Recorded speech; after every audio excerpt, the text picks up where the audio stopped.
Well, Coach, we've heard a lot of good stuff about your position, so let's talk about the progress this August from the tight end. Yeah, so I think anytime you got returning players that have played, you're talking about Neil Johnson and Pierce Meagle have been here for 5 years now, one going on 6 years and stuff like that. So when you have experience like that, it makes my job easy. And the fact that the offense hasn't changed since the day that they got here, really hasn't. They've added some stuff, we've added some stuff, maybe last year just a little bit, but really terminology is all the same. The rules are all the same. They're phenomenal human beings. They're great kids. They're great young men. And so they're just an absolute pleasant to be around. They're good football players. They work hard. They're great leaders. It's probably one of the best rooms, depth-wise, I've had at any position with the caliber that we have there. Now, we brought in 10 guys into camp, so that's a lot. That's a lot. And but right now we're down to 5 guys. So it's a good thing that we brought in 10 because right now, because of injuries and different things, we're down to 5 guys right now. But they're still working hard.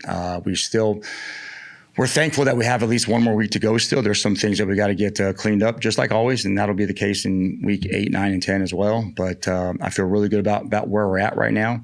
There's been lots of preseason hype and stuff like that, which is fantastic, which is good. Now we got to go prove what we can do on the field, though, which we haven't done that just yet. But I think we're looking forward to seeing what that looks like. The running backs that if they can't pick up blitzes, then a lot of coaches aren't going to really play them. So as a tight end, there's some thought process that the tight end is going to have to help with the receptions more than normal because of the situations, lack of experience at wide receiver. Yep. So have the younger guys who have that ability shown that they can handle the blocking side in order to do that if it works out better? Yeah, I think so. So we're not asked to pass protect all that much. There's a couple situations that we're involved in it, but it's not a heavy pass. It doesn't equate to what a running back has to know from an information standpoint as far as what they have to look at.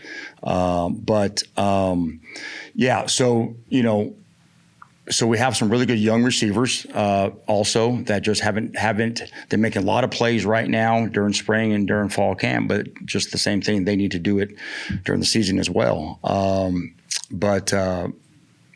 I think the plan is right now to spread the ball around a little bit, and surely the tight ends can be involved in some of the pass protection there, but it's not as much. It's not as a volume as what the running backs would be doing. So even you have to run block is kind of the equivalent of. I mean, if you can't run block, are you going to be able to be utilized in the passing? Not at all. Not at all. So the tight end position, at least here for sure, it is run oriented first and pass second a little bit. So. If you don't run block here, you're not going to have a chance to play just because of the balance that we want to have. And I think guys they've done a good job. That's been an area, especially when you lose a guy like Johnny Lumpkin, 6'6", 270, and fill that spot with Neil, who last year was 240. Now Neil gained weight now is up to 250, 253, 254. So that way he can carry some of that growth a little bit to help him out in the run game, in which he's done a phenomenal job.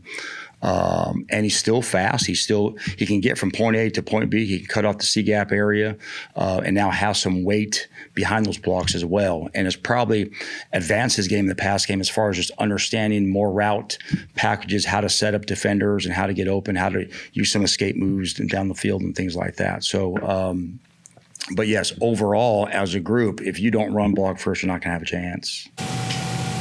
No, I just got here probably Sunday. I met some of those guys, those tight end guys, and I got to know them a little bit. Talk about the swag of that room, man, for that group out there. Well, so I don't know if I see them as much of the swagger and stuff like that, because when they're with me, it's straight to the point. Let's get the work done. Let's get in and let's get out. But they're confident, right?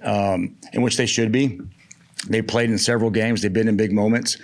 They want the responsibility. In that room, we talk about the goal is to have the offense run through us, and that involves the run game and the pass game as well. So, and it's one thing to say it, which that's the way that we're talking in that room, and the other thing is to go out and do it now. So now we got to go do it on a consistent basis, week in and week out.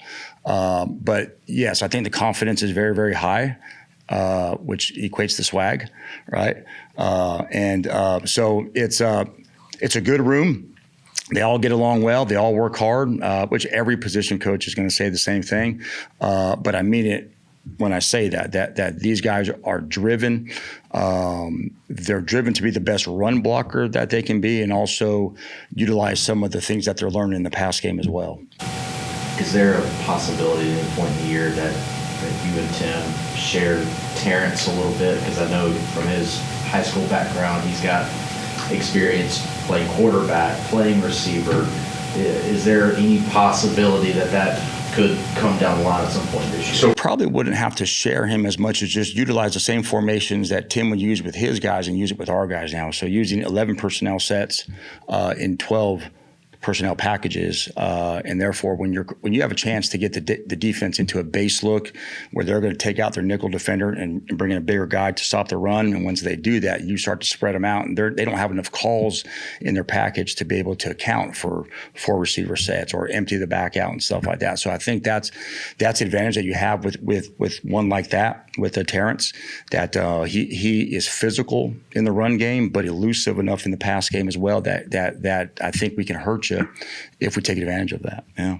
So this is at least your second stint with the program. How have you seen the program grow from when you first got here, left a little bit, and now have come back? Yeah, it's night and day different, obviously. It's just from a staffing situation, just the amount of help that's in the building, that's in the weight room, that's in the training room, the academic department, the nutritionists that we had. We didn't have all that stuff. We had maybe half of that the first go around here. And I think what they've done a good job of, and we had really good people back then, but now that you have so many people, but to have so many good people that are in it for the players and in it for the kids, that's really refreshing, because when you have this amount of people, you have no idea what you're going to get. But I think this program, Coach Dez, they've done a great job of hiring the right type of people for this job. I know that y'all don't really have a program for stars, and say, but Neil's got a chance to kind of be a star of this team. He was at Sunbelt Conference Media Day. How has he handled that, do you think, and has he continued to progress? I mean, is he ready to be that, what we kind of think he has to be for y'all to be a good offense? I think he can be. He's got all the tools. He's got the mindset right, and he wants to be that guy. But kind of like I said earlier, until we go out and actually do it, until he does it, and those are the things that we actually talk about with him, is to say, hey man, like it's one thing, like all the preseason stuff that you're getting is fantastic, but it means nothing unless we go out and do something about that stuff. And it doesn't mean having to play bigger than what he is or do more than what he can do. Just go out and be the guy that you've been all spring, all summer, and all fall camp, and all that stuff is going to happen for you. So those are the conversations that we're having.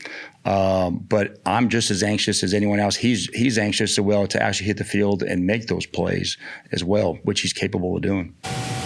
How would you describe how potentially that has changed his practice habits, or his habits around the football facility, maybe outside of the field?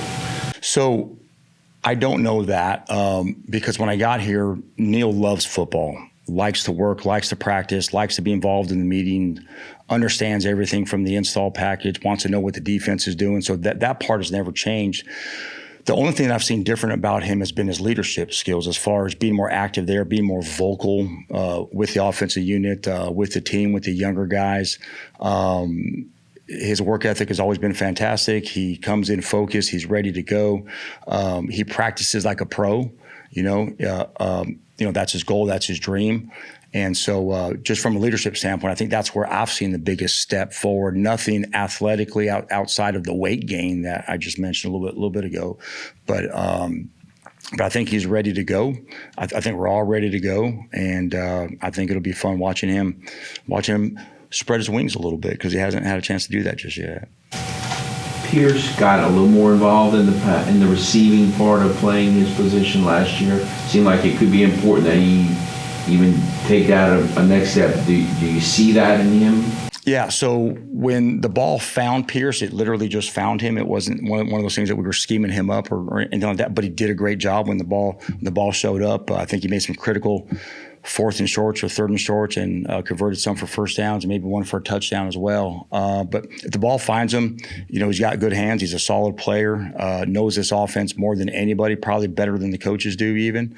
And so what he brings as well, just as far as leadership standpoint and how he works, he probably takes the most reps just right now. He probably took, this was a long practice that we just had. He probably took more reps than anybody else and didn't flinch one time about going back in because one guy was tired and a younger guy was tired, and he jumped in and took his rep. I'm talking about a guy's been here for 6 years who has every right to say, hey, man, I've done enough already. I don't need to run this route or run this blocking scheme. I've done 1,000 times. Doesn't hesitate for 1 second, jumps in there, executes, and so what a great role model that is from a leadership standpoint for our room and for our team. But he's ready to be the target if you need him to be. He can be, yeah. Pierce, now, athletically speaking, Pierce is in a different mold than Neil and Terrence. But again, I don't know how much we'll be scheming stuff up for him to be the primary guy, but certainly the secondary guy or the third guy, he can handle that role and stuff like that. And he probably fits better in that role, as a matter of fact, a little bit. If the ball finds him because of the coverage dictates that, I think he's better off than saying, hey, he needs to go beat this guy one-on-one, which you can do. But if you have other weapons and other tools that are probably more are more adequate at making those type of plays on a one-on-one situation, just because of height. Pierce is 5'11" at best. We'll say 5'11". Okay, and you got Neil that's at 6'4", and you got Terrence at 6'3". And so when you talk about matchups, one-on-one matchups, you're going to favor the bigger guys a little bit if we know that that's going to be the matchup. Anything else for Coach?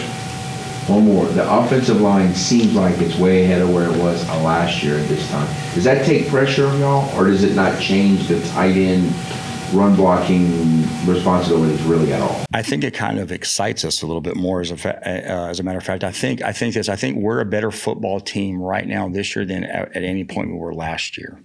Now, what that looks like as far as moving forward and into wins, I don't know that, but I think we're way more physical up front. We see what they're doing. Our backs are hitting the holes. They're running hard. There's 4 guys there that can all play for us right now. I think that motivates the tight ends a little bit to be sure, hey, let's do our part. Those 5 guys up front and the running backs are running hard. Let's do our part to be sure that we're not letting those guys down.